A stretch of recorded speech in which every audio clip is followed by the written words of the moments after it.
सुन नहीं रही हो श्रेया। सब कंबल संबल देखो कैसे फेंकी है, उड़ती नहीं, इसीलिए इसको सर्दी लग जाती है। और ये हल्दी वाला इनका। नमस्कार दोस्तों, आपका बहुत बहुत स्वागत है लव यू ज़िंदगी पे। और ये देखो प्यारी सी गुड मॉर्निंग, और श्रेया उठ गई हैं गुड मॉर्निंग के साथ। सूर्यदेव सविता देव को बार बार नमन है। और ये देखो कितना अच्छा लगता है ना प्रकृति से जुड़ना, और उससे बहुत सारी चीज़ें देखने सीखने को मिलती हैं।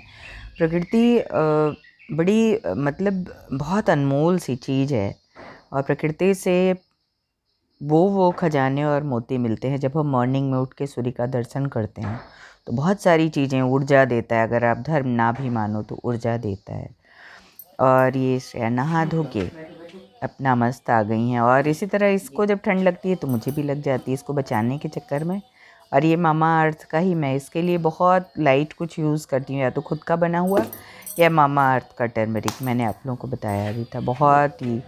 और वो नहा धो के बिल्कुल रेडी हो गई है, बस अब रेडी हो के जाएगी पूजा करने। सबसे पहले उठते ही मैं उसको, चूँकि रात भर की जल्दी से वो खाली होती है, आज लेट तक सो भी गई थी, तो सबसे पहला उसका नाश्ता ही होता है। और वही हल्दी, दूध, ड्राई फ्रूट्स, अलसी लड्डू, बनाना, सब कुछ शेक बना के उसमें चिया सीड भी थोड़ा सा डाल देते हैं। खिचड़ी एक तरह से इसकी पक जाती है, वो बहुत हेल्दी सा कुछ रहता है। मैं बोलती हूँ ना, हेल्दी खाने पे खिलाने पे मेरा बहुत ज़्यादा जोर रहता है। तो बस घंटी बजाओ, वो बजा नहा लो धो के बजा लो पूजा बजा की लो तरफ गुड आ गई। गर्ल। बजाओ बजाओ बजाओ बजाओ बजाओ। जय गुरुदेव जय गुरुदेव। गुरुर्ब्रह्मा गुरुर्विष्णु गुरुदेव महेश्वराय। गुरु साक्षात् परब्रह्म तस्मै श्री गुरुवे नमः। अखंडमंडलाकार व्याप्तेन चराचरम तत्पदम दर्शितम येन तस्मा। माथे से लगाओ, माथे से ठीक से लगाओ, माथे से लगाओ प्रणाम करके। ठीक से लगाओ। हाँ, जय भगवान जय गुरुवर। चलो, जय गुरुवर जय गुरुवर। नहाने धोने के बाद एक बार आप ज़रूर अपने पूजा मंदिर में जाएं, चाहे आप जिस भी धर्म के हों, जिस भी ईश्वर को मानते हों, आपको ज़रूर जाना चाहिए अपने मंदिर में।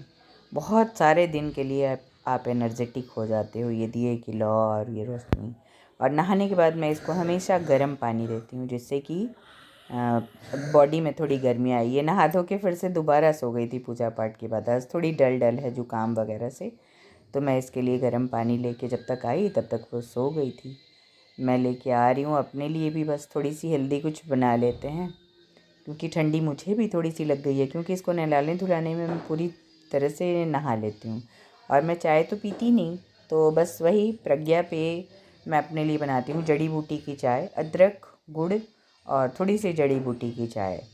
और ये यकीनन इतना हेल्दी होता है, मैं नहीं जानती औरों को क्या फ़ायदा होता है, पर मुझे बहुत इसका लाभ मिलता है डाइजेशन में, सर्दी जुकाम में, और बहुत तरह की प्रॉब्लम, सिर दर्द में। लोग आते हैं सिर्फ इस चाय को पीने के लिए। ये वाकई बहुत हेल्दी और बहुत टेस्टी होता है, और सर्दी जुकाम, गैस, इन सब से ये मुझे लगता है कि बचाव होता है। अब पता नहीं किसी को क्या फ़ायदा होता है, मुझे नहीं पता, पर मुझे बहुत अच्छा लगता है इसको पी के, बहुत अच्छी फीलिंग आती है। और मैं चीनी नहीं, तो हमारे यहाँ चीनी यूज़ नहीं होता, तो मैं ये थोड़े से गुड़ डाल दे रही हूँ इसमें। चीनी हमारे यहाँ बहुत कम चीज़ों में यूज़ होता है, आने जाने वाले या जो भी, क्योंकि सारे लोग तो हमारी तरह नहीं होते हैं ना। और ये छोटा टुकड़ा अदरक का, और यकीनन ये बहुत हेल्दी, और जैसे नहा के आओ तो ठंड लगती रहती है ना थोड़ी थोड़ी, तो ये बहुत ही मस्त रहता है, इसमें ठंड वंड नहीं लगती। अदरक गुड़ सभी जानते हैं कि कितना सर्दियों में मज़ेदार होता है, कितना हेल्दी होता है, और उसके साथ अगर हमारा ये प्रज्ञा पेय मिल जाता है तो लाजवाब होता है। तो ये बहुत ही मस्त मेरा ड्रिंक, इसमें मैं दूध भी नहीं डालती।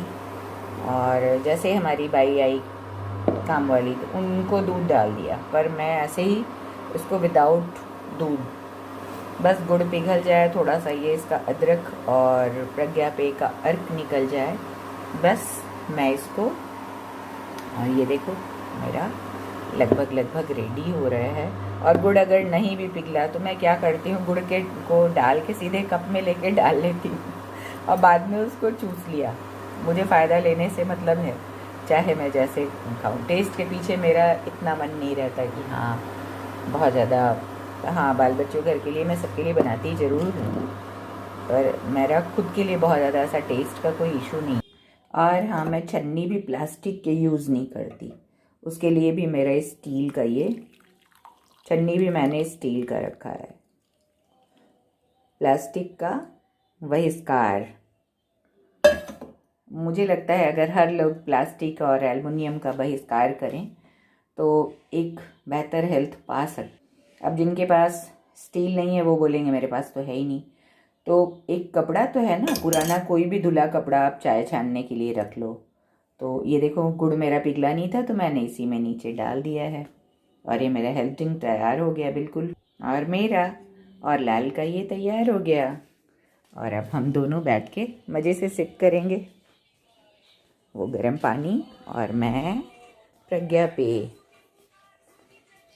हम सब अगर खुद से प्रॉमिस करें कि अपने को एक बेहतर हेल्थ देना है तो अच्छी आदतें हैं, गुड हैबिट अपने अंदर डेवलप करनी चाहिए। और ये बेड मेरा रेडी है श्रेया के लिए, इंतज़ार कर रहा है। और ये हेल्दी सा फ्रूट का नाश्ता, चूँकि सर्दियों में थोड़ा ठंडा ठंडा फ्रूट्स रहेगा तो कस्टर्ड बनाया। और अमूमन गर्मियों में फ्रिज में रख के ठंडा खाते हैं और सर्दियों में बस बिल्कुल तुरंत फ्रेश बनाया और हल्का गर्म ही रहता है, बस तभी गरम गरम खाओ तो भी बहुत मज़ा आता है। फ्रूट्स भी खाना हो जाता है और यम्मी का यम्मी।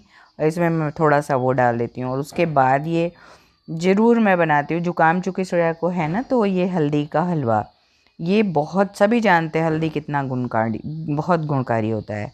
तो ये हल्दी का हलवा इकट्ठा मेरे से एक एक चम्मच तीनों की मात्रा मिला लिया मैंने और ये बना लिया। और इसको दिन भर में 3 बार मैं दूंगी उसको। हल्दी, अदरक और गुड़ तीनों को मिला के मैंने इसको बनाया है और एक एक चम्मच दिन भर में 3 बार इसको देंगे। और कल सिर धोने के बाद उसने वो ड्रायर नहीं चलवाया था ना और धूप में भी नहीं बैठी और मौसम यहाँ बहुत ठंडा था, इसीलिए इसको जुकाम हो गया। तो ये देसी नुस्खा ही काम आएगा दादी नानियों का जो चला आ रहा है। और देखो, बस एक चम्मच और दिन भर में 3-4 बार ये एक एक चम्मच उसको, सुबह से बहुत फ़ायदा हो गया है, बहुत ज़्यादा। ये उसका, चूँकि वो हमारी तरह जीभ चलाना और मुंह च्यू करना नहीं जानती, तो वो जितनी बार खाना खाती है मुझे उसका ब्रश कराना होता है। और आज उसने नेल कटाने में बहुत ज़्यादा ड्रामा किया था, तो मैं थोड़ा उससे नाराज़ थी, शो कर रही थी कि मैं बहुत नाराज़ हूँ। तो वो देखो मुझको फुसलाने के चक्कर में जब वो नाइट में ब्रश करने आई तो मुझे लगातार फुसले, मुझे छोड़ ही नहीं रही है कि नहीं छोड़ना नहीं है। क्योंकि मैं कब बोल रही थी यार कि तुमने बहुत कहना नहीं माना है, नेल नहीं कटाया है। क्यों ना बच्चों में ना, जैसे वो अभी तो बड़ी हो जाएगी और कहना नहीं मानेगी तो फिर संभालना मुश्किल हो जाएगा।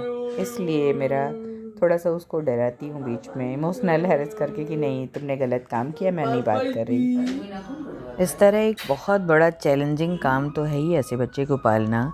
या नॉर्मल बच्चों में भी मार पीट से ज़्यादा आप उसको एहसास कराओ कि ये आपने गलत किया है, तो वो बच्चा खुद ब खुद धीरे धीरे रियलाइज़ करेगा। और जैसे इसको पता है कि हाँ आज मैंने गलती करी कि नेल नहीं काटा, फिर जब उसको लगा कि हाँ मैं मान गई, तब उसने मुझको छोड़ा और ब्रश करा के फिर इसकी निन्नी हो जाएगी। और मैं इसको देसी चीज़ों का ही ज़्यादा है इसके साथ, मैंने कहा ना इसको बहुत कम, जैसे इसको वही हल्दी, नमक, तेल या सरसों का तेल या फिटकरी थोड़ा सा मिला के उससे ही ब्रश कराती हूँ। और दाने वगैरह इसके किसी दवा का शायद रिएक्शन है, दाने वगैरह बराबर एक गाल में ही खूब निकलते हैं, तो मैं उसमें सैस्लिक पहले लगाती थी, तो देखा कि उसमें सैस्लिक का नुकसान भी होता है, आँखों वगैरह में ना जाए, तो मैंने इसको उसी में वो दाने पर भी हल्दी और नमक लगाने लगी। तब से इसके दाने में बहुत रिलीफ हो गया है, बहुत बहुत ज़्यादा। और आराम से, मतलब दाने अब काफ़ी कम हो गए हैं, पर हाँ एक एक निकलते ही रहते हैं। तो ये ब्रश करा के और उसके बाद आराम से हाथ मुँह धो, तो टॉवेल आज यहाँ नहीं है, मुझे भागना पड़ रहा है टॉवेल के चक्कर में। और अभी दाने पे भी लगाना है ना हल्दी, इसलिए रुकी हुई है। और दांत चेहरे में मैं ज़रूर लगाती हूँ कि ताकि चेहरे में और दाने धुन के ना निकले।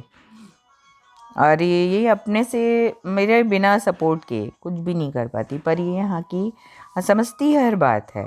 और जैसे चाहती भी नहीं करना तो आप बहुत ज़बरदस्ती कराओगे तो इतना चिल्लाती है, और हाथ में ऐसे लगेगा दम ही नहीं है। और अपने दम से जैसे मोबाइल पकड़ना हो या कुछ हो तो पता नहीं कहाँ से इसको इतनी एनर्जी आती है, उस समय बहुत कस के पकड़ती है या आपको पकड़ लेगी। जैसे मेरे ना बाएं हाथ में कंधे के जस्ट नीचे यहाँ इसने इतनी ज़ोर से कई बार बार बार उसी जगह पे पकड़ती थी कि वहाँ की मांसपेशियाँ घायल होकर गांठें पड़ गई थी।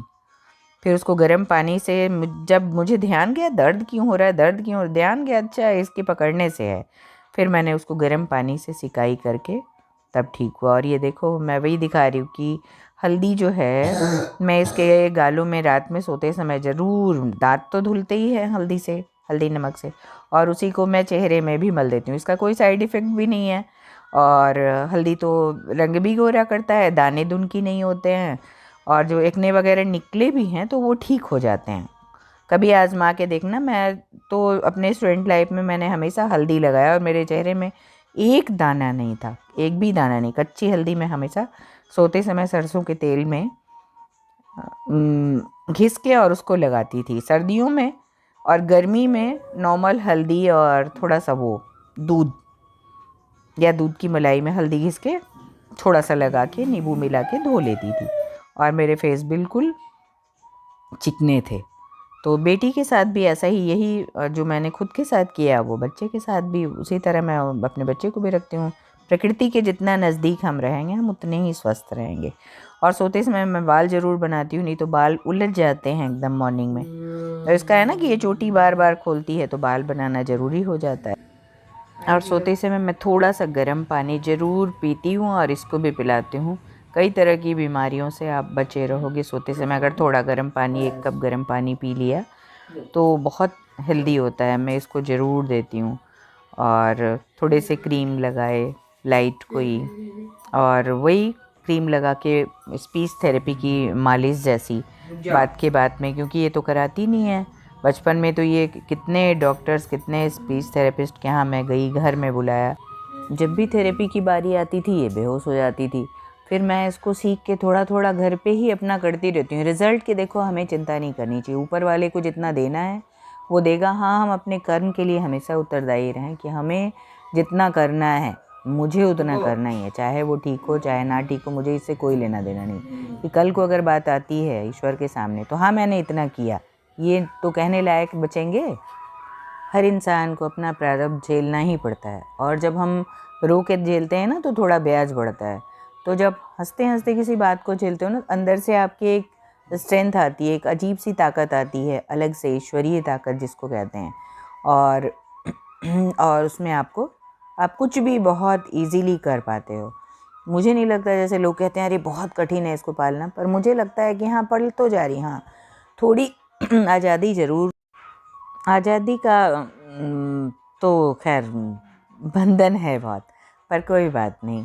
अगर वीडियो आपको पसंद आता है तो प्लीज़ सब्सक्राइब करना, लाइक करना, और कुछ इसके लिए अच्छा हो तो कमेंट भी